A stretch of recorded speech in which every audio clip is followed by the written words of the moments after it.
تخيل في شخص كان يرتكب جرائم أمام البث المباشر لين كان حلمه يصير يوتيوبر مشهور. تبدأ القصة عام 2016 في ولاية ميشيغان الأمريكية. كان في شخص سائق تاكسي اسمه جيسون، فهذا جيسون كان حلمه يصير إنسان مشهور والعالم كلها تصور معاه. فكان ينشر فيديوهات على مواقع التواصل الاجتماعي عن روتين حياته اليومي، يعني 24 ساعة تشوفه يصور.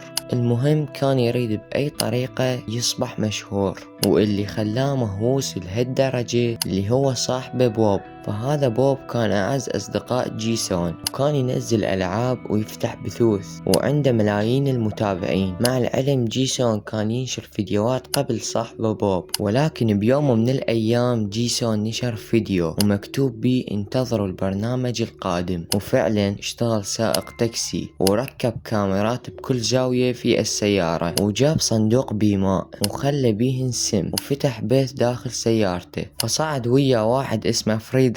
فهنا فريدريك سأل جيسون قال له شنو هاي الكاميرات اللي بالسيارة؟ فجيسون قال له أنا يوتيوبر مشهور وفاتح بث. المهم ورا شوية عطش فريدريك وشرب المي، وورا لحظات مات. وهنا جيسون قال تابعوني حتى استمر. وفعلا جاب الضحية الثانية. فالضحية الثانية كانت بنت اللي اسمها أندريا، وأول ما صعدت كانت عطشانة، فبسرعة شربت المي وماتت. فبدأوا يتابعوه من كل أنحاء العالم، وهو قرر يغير طريقة القتل. فإجا طلب من شخص اسمه ماريو، ورا شوي كان يفكر جيسون على مود يقتل الضحية الثالثة. فوصلوا إلى شارع مقطوع، فماريو قال لجيسون أريد أقضي حاجتي. وفعلا نزل، وقرر جيسون يدعم ماريو وفعلا قتله. وبعد مدة ركبوا ويا 3 أشخاص، 2 بنات وواحد رجل. ففتح لهم الجامة مال سيارة وقال لهم اصعدوا شموا هوا. وفعلا لما صعدوا سدها عليهم واجوا الكلاب اكلوهم. والبنت الثالثة زرف راسها بآلة حادة، ومن بعدها غسل سيارته. فقرر يروح لصاحبه بوب. فمن دق الباب طلع لصاحبه بوب، فبسرعة جيسون طلع السكين وقتله. وكان مستمتع لأن المشاهدات ارتفعت.